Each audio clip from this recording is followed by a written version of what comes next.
Hello વિદ્યાર્થી મિત્રો, કેમ છો? મજામાં? ઓકે મિત્રો, જો કે આપણે સરસ મજાની પરમાણુ દળની વાત કરી નાખી છે, બરાબર છે. અને ગઈકાલે આપણે વાત કરી હતી કે હવે તમારે આ ચેપ્ટરના મોસ્ટ ઇમ્પોર્ટન્ટ ટોપિક તરફ આપણે જવાનું છે, કે જેમાંથી JEE નીટ અને JEE એડવાન્સ એની અંદર તમારા ક્વેશ્ચન પૂછાતા હોય છે. અને ખાસ કરીને આજ જે ટોપિક છે એને જ મોસ્ટલી ટાર્ગેટ કરતા હોય છે, બરાબર. તો આપણે એના વિશે જ વાત કરીએ તો આજનો ટોપિક છે આપણો મોલ સંકલ્પના અને મોલર દળ. ઓકે, ચલો, મોલ સંકલ્પના અને મોલર દળ બહુ જ ઇન્ટરેસ્ટિંગ છે. જો કે ઘણી વખત આ શબ્દનો મેં ઉપયોગ કર્યો છે, મોલ એવું, અને મોલર દળ શબ્દનો પણ ઘણી વખત ઉપયોગ કર્યો છે, પણ એકચ્યુઅલી આ શું છે એ આપણને ખબર છે નહીં, કે સર મોલર દળ એટલે શું છે, મોલ સંકલ્પના એટલે શું છે, તો એની આપણને ખ્યાલ છે નહીં. પહેલી વાત કરી દઈએ તો સૌથી પહેલાં આપણે મોલ સંકલ્પનાની વાત કરીએ. મોલ એટલે શું? ટૂંકમાં શેની વાત કરવાની છે? મોલની વાત કરવાની છે.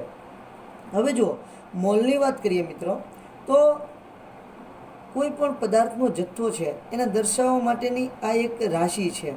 આપણે જોઈએ તો 7 ભૌતિક રાશિઓ આપણે સરસ મજાની ભણ્યા હતા. 7 ભૌતિક રાશિઓમાં છેલ્લી રાશિ જે હતી તે હતી આપણી મોલ. શું હતું? મોલની વાત કરેલી હતી. ઓકે, આની જરૂર કેમ પડી?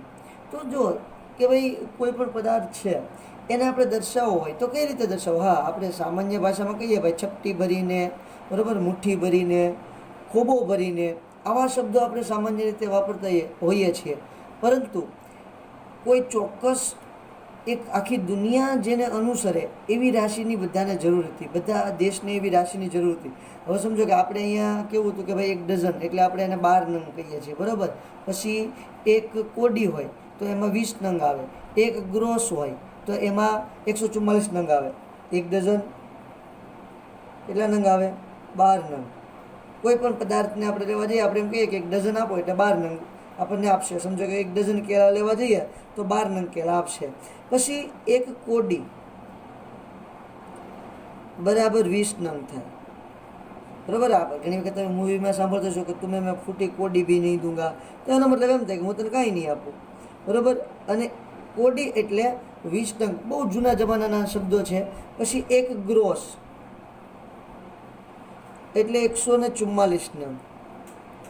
આ બહુ જૂની પદ્ધતિ હતી. હવે એવી જ રીતે કોઈ એક પદાર્થ લો, પરમાણુ લો, તો પરમાણુ તો આપણે કોઈને ગણીને આપી ન શકીએ ને ભાઈ. ચલો, હું 1 ડઝન પરમાણુ આપું, 1 ડઝન હાઇડ્રોજન પરમાણુ આપું છું, 1 ડઝન પાણીના અણુ આપું છું. તો એવા અણુ અને પરમાણુ, તો એને આપણે જો સંખ્યામાં નોંધવા હોય તો આવી રીતે આપણે ડઝન, કોડી, ગ્રોસ એવી રીતે નોંધી શકશું નહીં. એટલે આખી દુનિયાને એક સરસ મજાના કોઈ રાશિની જરૂર હતી. એટલે એસઆઈ એકમ પદ્ધતિમાં આપણે અંતે 7મી રાશિ મોલ એવી શોધી કાઢી છે, બરાબર ને.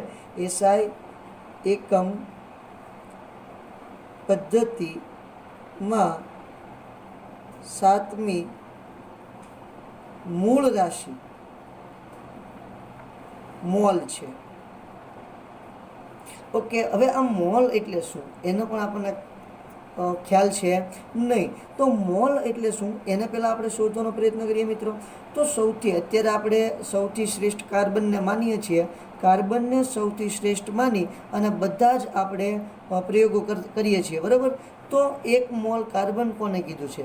1 મોલ એટલે પદાર્થનો એટલો જથ્થો કે જે 12 ગ્રામ C12 સમસ્થાનિકમાં રહેલા પરમાણુ અથવા તો સ્પીસીઝ.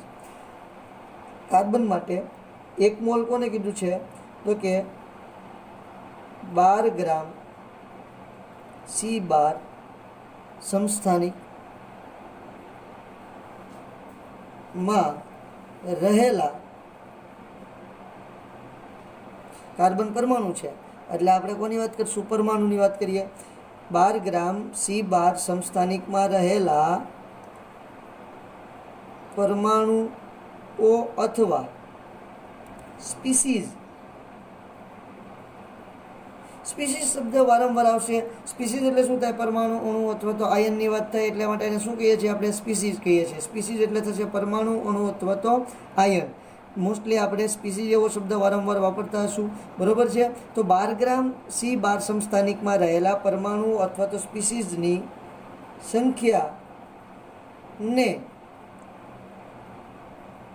તે પરમાણુના 1 મોલ કહે છે.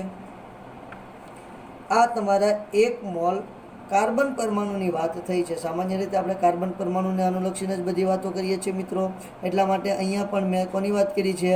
કાર્બન પરમાણુની જ વાત કરી છે. ક્લિયર થાય છે? તો આનો સીધો મતલબ શું થાય?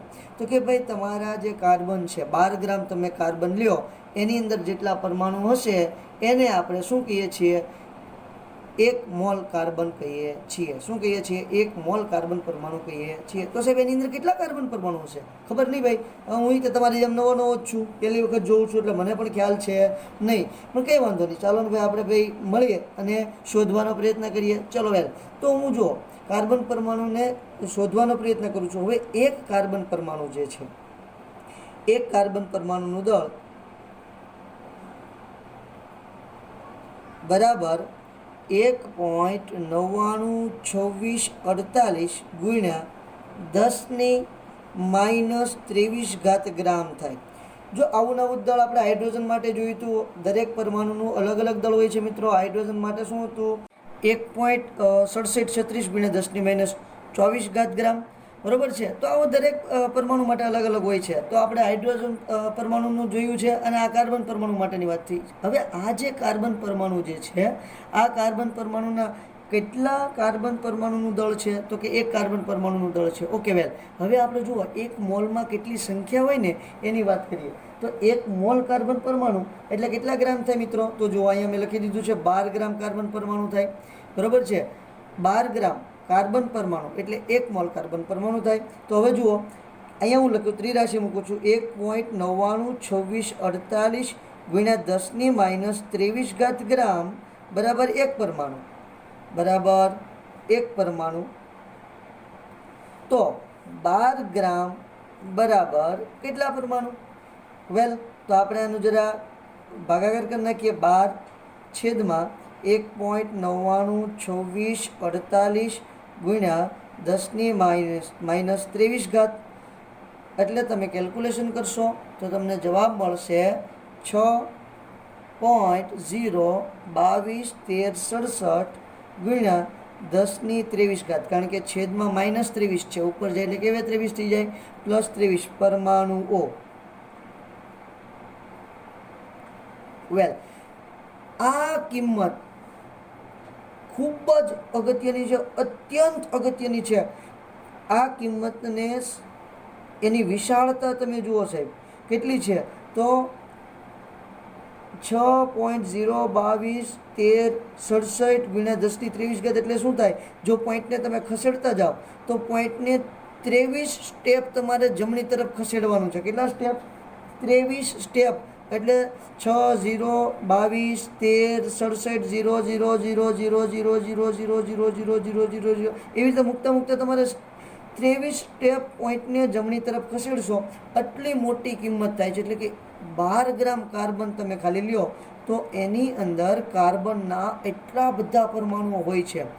હવે પછી એવું નક્કી કર્યું મિત્રો કે આ જે કિંમત છે ને એ બધા જ તત્વો માટે સમાન છે. મતલબ ખાલી કાર્બન કે હાઇડ્રોજન માટે જ નહીં, તો બધાય તત્વોના જ્યારે તમે 1 મોલ પદાર્થ લ્યો ને ત્યારે એની અંદર ફરજિયાત એટલા જ પરમાણુ હોય છે. આવું સ્વીકારવામાં આવ્યું અને આ સંખ્યાનું ખૂબ જ અગત્યનું સ્થાન છે. એટલા માટે આ સંખ્યાને એવોગેડ્રો અંક કહે છે.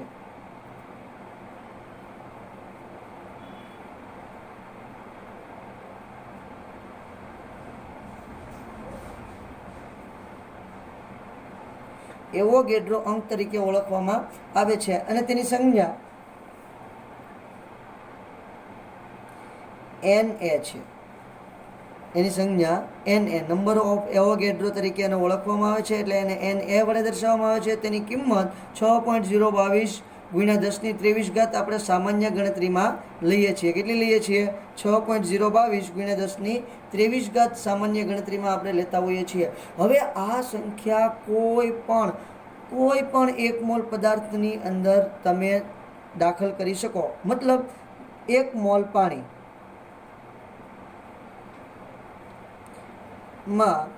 રહેલા H2O અણુની સંખ્યા, ચાલો ભાઈ ગણો કેટલી થાય. તો 1 મોલ પાણી બરાબર 6.022 ગુણ્યા 1023 H2O અણુઓ. તો 1 મોલ પાણીમાં એટલા H2O અણુ રહેલા હોય છે. 1 મોલ પાણી એટલે કેટલા ગ્રામ થાય? 18 ગ્રામ. 18 ગ્રામ પાણી તમે લ્યો. 18 ગ્રામ પાણીની અંદર તમને કોઈ પૂછે કે H2O ના અણુ કેટલા રહેલા હશે, તો તમે કહી શકો કે 6.022 ગુણ્યા 1023. કોઈ પણ નો લઈ લો સાહેબ, તમે કોઈ પણ પદાર્થ લઈ શકો, બરાબર છે. હવે જો 1 મોલ NaCl લો, તો એની અંદર પણ NaCl ના અણુ કેટલા હશે? 6.022 ગુણ્યા 1023 અણુઓ. હવે જો તમને એવું પૂછવામાં આવે કે આમાં આયન કેટલા રહેલા છે, તો જો 2 આયન છૂટા પડે છે, Na+ અને Cl-, બરોબર છે. એટલે 2 આયન છૂટા પડે છે. તો આયનની સંખ્યા પૂછવામાં આવે તો 2 ગુણ્યા 6.022 ગુણ્યા 1023. ક્લિયર થાય છે આખી વાત? તો ટોટલ આયનની સંખ્યા કેટલી થશે? તો 12.044 ગુણ્યા 1023 આયન. આ રીતે આપણી બધી જ જગ્યાએ ગણતરીમાં એવોગેડ્રો અંકનો ઉપયોગ કરવાના છીએ. આખી વાત સમજાય છે મિત્રો? કોઈ પણ પદાર્થનું તમને પૂછી શકે, માત્ર NaCl કે H2O નહીં, તમને કોઈ પણ પદાર્થનું પૂછી શકે, કોઈ પણ તત્વનું પૂછી શકે, કોઈ પણ સંયોજનનું પૂછી શકે, કોઈ પણ મિશ્રણનું તમને પૂછી શકે. તો તમને ખબર હોવી જોઈએ કે 1 મોલની અંદર અણુ, પરમાણુ કે આયનની સંખ્યા 6.022 ગુણ્યા 1023 થાય. That's all. ક્લિયર? ઓકે. હવે જો મોલર દળ વિશે વાત કરવી છે મારે. મોલર દળ કોને કહેવાય? બહુ સિમ્પલ વ્યાખ્યા છે કે 1 મોલ પદાર્થનું ગ્રામમાં દળ હોય તેને મોલર દળ કહે છે. 1 મોલ પદાર્થ તમારે લેવાનો છે, એનું ગ્રામમાં જેટલું વજન થાય ને એને એનું મોલર દળ કહેવાય. એટલે વૈજ્ઞાનિકો લાગી ગયા ફરી વખત પ્રયોગ કરવા માટે, જોરદાર એકબીજા પ્રયોગ મીના કરવા, બરોબર છે. તો પહેલો પ્રયોગ કર્યો એણે સૌથી પહેલાં સમજો કે કાર્બન જ લઈએ છીએ, આપણી માટે બહુ સહેલું, સાદું અને સિમ્પલ ઉદાહરણ છે. તો કાર્બન છે, 1 મોલ કાર્બનનું વજન કર્યું, 1 મોલ કાર્બનનું દળ કેટલું થયું? 12 ગ્રામ. વાવ, આ તો આપણે ઓળખીએ છીએ સર, નો પ્રોબ્લેમ. 1 મોલ H2O નું દળ કર્યું, એણે શું કર્યું? 1 મોલ H2O એટલે એને મળ્યું 18 ગ્રામ. કઈ રીતે મળ્યું? તો જુઓ, આપણે કોઈ પણ અણુ છે, અણુનું દળ શોધતા શીખી ગયા છીએ. તો 2 હાઇડ્રોજન અને 1 ઓક્સિજન, 2 હાઇડ્રોજનનો પરમાણુ દળ 1 અને ઓક્સિજનનો પરમાણુ દળ 16, એટલે ટોટલ કેટલું થશે? 18 ગ્રામ. એક H2O હોય, કાલે આપણે વાત કરી છે મિત્રો, 1 H2O હોય, આ 1 મોલ H2O છે, 1 મોલ H2O. 1 H2O હોય તો એનું દળ કેટલું થશે? 18U. 1 H2O નું દળ થશે 18U. 1 મોલ H2O હશે તો થશે 18 ગ્રામ. શું થશે મિત્રો? 18 ગ્રામ. કોઈ પણ પદાર્થ લ્યો તમે, કોઈ પણ પદાર્થનું તમારે 1 મોલ પદાર્થનું જે દળ મળશે એને તમારું મોલર દળ કહેવાય. પાણી લઈએ, NaCl લઈએ, 1 મોલ NaCl તમે લ્યો તો એની અંદર પણ દળ કેટલું થશે? તો જુઓ, Na + Cl એટલે કેટલું થશે? 23 + 35.5 બરાબર 58.5. 1 NaCl હોય તો, 1 મોલ NaCl હોય તો 58.5 ગ્રામ. ટૂંકમાં અણુભાર જેટલું ગ્રામમાં દળ, તેને શું કહેવાય? 1 મોલ પદાર્થ કહેવાય.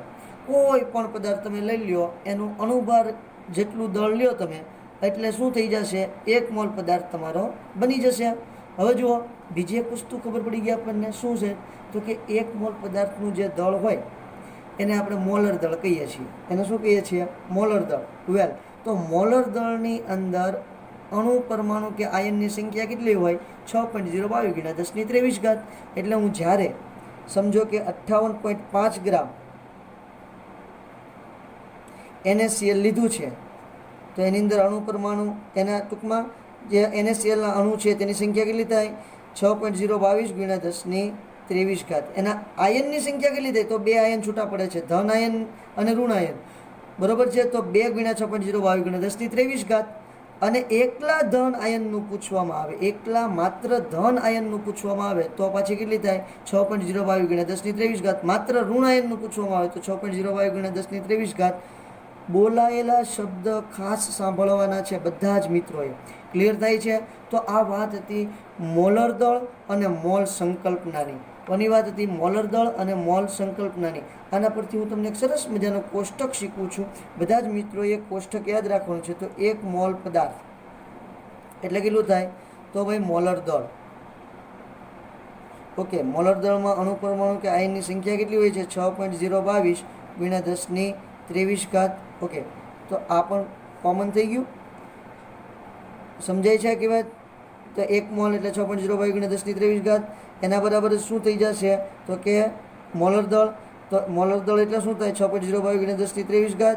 અને 6.022 ગુણ્યા 10⁻23 એટલે શું થાય? મોલર દળ. ઓકે, હજી ચોથો વસ્તુ એ ઉમેરું છું, તેનું જો કદ શોધવાનું, 1 મોલ પદાર્થનું કદ શોધવાનું હોય તો 22.4 લિટર STPA. STPA કદ કેટલું થાય? 22.4 લિટર. એટલે 1 મોલ પદાર્થ બરાબર 22.4 લિટર. ઓકે, 22.4 લિટર બરાબર 1 મોલ પદાર્થ. વેલ, 1 મોલ પદાર્થ એટલે 22.4 લિટર. 22.4 લિટર એટલે એનું મોલર દળ થાય. ઓકે, મોલર દળ એટલે 22.4 લિટર થશે. અને 22.4 લિટર STPA કદ હોય એટલે 6.022 ગુણ્યા 10⁻23 અણુ પરમાણુની સંખ્યા હોય. અને 6.022 ગુણ્યા 10⁻23 અણુ પરમાણુની સંખ્યા હોય એટલે 22.4 લિટર કદ થાય. ઓકે, આ STPA એટલે શું છે? Standard temperature and pressure. એટલે જેને આપણે પ્રમાણિત તાપમાન અને દબાણ, એને કહેવાય STP. Standard temperature and pressure એટલે શું થશે? STP. તો આ કોષ્ટક યાદ રાખવાનું છે. 1 મોલ એટલે આ થાય, 1 મોલ એટલે આ થાય, 1 મોલ એટલે આ થાય. ક્લિયર છે? એકમેકમાં આ ચારે ચાર જે તમને મૂલ્યો આપેલા છે એકમેકમાં કન્વર્ટ થઈ શકે છે, એકબીજામાં અદલા બદલી થઈ શકે છે. સ્ટાન્ડર્ડ ટેમ્પરેચર અને પ્રેશર કોને કહેવાય સર? એમને જરાક એ કહી દો. ઓકે, પ્રમાણિત તાપમાન. પ્રમાણિત તાપમાન આપણે કોને કહીશું? બરાબર 273 કેલ્વિન. એના પ્રમાણિત તાપમાન કહીશું. પ્રમાણિત દબાણ એટલે થશે 1 બાર. પ્રમાણિત દબાણ એટલે શું થશે મિત્રો? 1 બાર. એને આપણે કહીશું પ્રમાણિત દબાણ. આ છે પ્રમાણિત તાપમાન 273 કેલ્વિન અને 1 બાર દબાણ એટલે પ્રમાણિત દબાણ થશે. એ સમયે જે તમારો વાયુનું કદ હોય એને આપણે 1 મોલ કદ કહીશું. અને એ સમયે વાયુનું કદ કેટલું છે? 22.4 લિટર. 1 મોલ એટલે 22.4 લિટર થાય. કોઈ પણ વાયુ, સમજો કે ઓક્સિજન વાયુ છે, બરાબર, એને મેં એક સિલિન્ડરની અંદર ભરી દીધો છે. એનું તાપમાન 273 કેલ્વિન રાખ્યું હોય અને જો 1 બાર દબાણ રાખ્યું હોય, કોની વાત કરું છું? ઓક્સિજનની વાત કરું છું. તેનું તાપમાન 273 કેલ્વિન અને 1 બાર દબાણ રાખવું એટલે એનું કદ 22.4 લિટર જ થાય. એની અંદર ઓક્સિજનના કેટલા અણુ હશે? તો 6.022 ગુણ્યા 10⁻23 જ હશે, બરાબર. એ જ સમયે એનું મોલર દળ કેટલું થશે? તો એનું મોલર દળ કેટલું થશે મિત્રો? 32 ગ્રામ. કેટલું થશે? 32 ગ્રામ. O2ની વાત કરું છું. કોની વાત કરું છું? આખી વાત O2 વાયુ. ક્લિયર થાય છે? તો આ બહુ જ ઇમ્પોર્ટન્ટ વાત છે જે આપણે સમજવા જેવી છે. આગળ વધીએ ત્યાંથી. ત્યાર પછી આવે છે બંધારણીય ટકાવારી. એને સંગઠનીય પણ કહેવાય.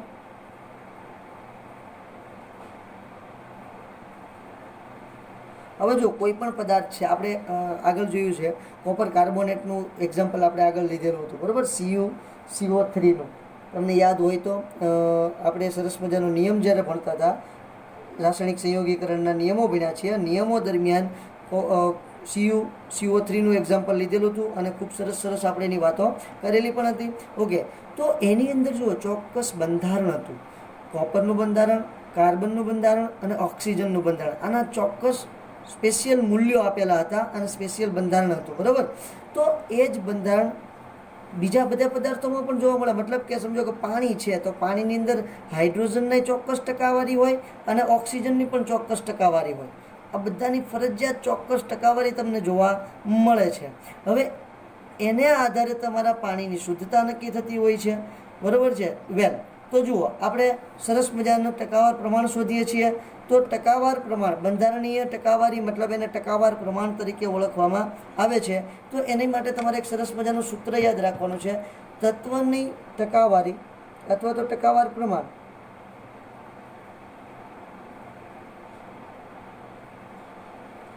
બરાબર સંયોજનમાં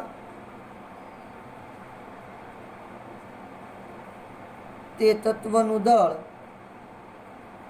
ગુણ્યા 100 છેદમાં સંયોજનનું મોલર દળ. બહુ જ ટૂંકું અને બહુ અગત્યનું સૂત્ર છે. જો આ જેટલું ભણીએ છીએ આ બધું JEE અને નીટ માટે ખૂબ જ અગત્યનું છે મિત્રો, અને ખાસ યાદ રાખવા જેવું છે. એમાં ખાસ કરીને આ પોર્શન, બરાબર છે. અને હવે જે શરૂ થાય છે, મેં તમને કીધું એમ, એની ઉપરથી ઘણા બધા MCQ તમને પૂછાયેલા પણ છે અને પૂછાઈ પણ શકે. કોઈ જાતની શંકા એમાં છે નહીં. જુઓ તો તત્વની દળ ટકાવારી બરાબર સંયોજનમાં તે તત્વનું દળ ગુણ્યા 100 સંયોજનનું મોલર દળ. તો આવી સરસ મજાનું તમારે સૂત્ર યાદ રાખવાનું છે. સમજો કે ભાઈ હું પાણીનું ટકાવાર પ્રમાણ શોધવું છે મારે. પાણીની અંદર કોણ બે તત્વો હોય છે? ઓક્સિજન અને હાઇડ્રોજન. હવે ઓક્સિજન અને હાઇડ્રોજનનું મારે ટકાવાર પ્રમાણ શોધવું છે. વેલ સર, કોઈ વાંધો નહીં, આપણે ભેગા મળીને હમણાં શોધી નાખીએ. ચલો, તો હું શોધવાની શરૂઆત કરું છું. તો સૌથી પહેલાં પાણીમાં શોધું છું. H2O માં હાઇડ્રોજન અને ઓક્સિજનનું ટકાવાર પ્રમાણ શોધો. ચલો, આવો ક્વેશ્ચન મને પૂછી નાખ્યો છે તો હું શોધવાનો પ્રયત્ન કરું છું. સૌથી પહેલાં H2Oનું મોલર દળ બોલો જોઈએ કેટલું હોય મિત્રો? બોલો. યસ, યુ આર રાઈટ, 18 ગ્રામ. કેટલું હોય છે? 18 ગ્રામ. હવે આપણને મોલર દળ શોધતા બહુ સારી રીતે આવડે છે. હાઇડ્રોજનનું 2 વત્તા ઓક્સિજનનું 16 એટલે કેટલું થઈ જશે? 18 ગ્રામ. ક્લિયર થાય છે આખી વાત? ઓકે, નવા પેજથી શરૂઆત કરી દઈએ. હવે જુઓ, હાઇડ્રોજનનું સૌથી પહેલાં હું પ્રમાણ શોધીશ. Hનું ટકાવાર પ્રમાણ બરાબર શું થશે? તો જુઓ, કેટલા હાઇડ્રોજન છે? 2. એને ગુણ્યા હાઇડ્રોજનનું પરમાણુ દળ કેટલું થાય? 1. એટલે શું આપણું જે સૂત્ર છે તે શું સૂત્ર છે આપણું? તો કે ભાઈ તમારા સંયોજનમાં તે તત્વનું દળ, તો સંયોજનમાં તત્વનું દળ કેટલું છે? 2 ગુણ્યા 1 એટલે 2 જ થશે. વેલ, ત્યાંથી પછી ગુણ્યા 100 છેદમાં સંયોજનનું આણ્વીય દળ અથવા તો મોલર દળ કેટલું છે? સંયોજનનું મોલર દળ છે 18. ભાગાકાર કરશો એટલે તમને કિંમત મળશે 11.18%. એટલે કે તમારા પાણીની અંદર હાઇડ્રોજન 11.18% હોય. ઓક્સિજનની વાત કરી નાખીએ. ઓક્સિજનનું ટકાવાર પ્રમાણ બરાબર ઓક્સિજનનું દળ ગુણ્યા 100 છેદમાં સંયોજનનું કુલ દળ. ઓક્સિજનનું દળ બરાબર છે એને ગુણ્યા 100 છેદમાં સંયોજનનું કુલ દળ.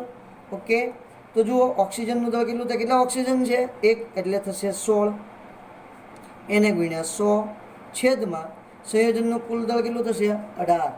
આનો તમે ભાગાકાર કરશો, ગુણાકાર ભાગાકાર કરશો એટલે તમને કિંમત મળશે 88.79%. જુઓ, તો 2 3 પાછું 100% થઈ જવું જોઈએ. તો અથવા તો 99.99 ચાલશે. ક્લિયર?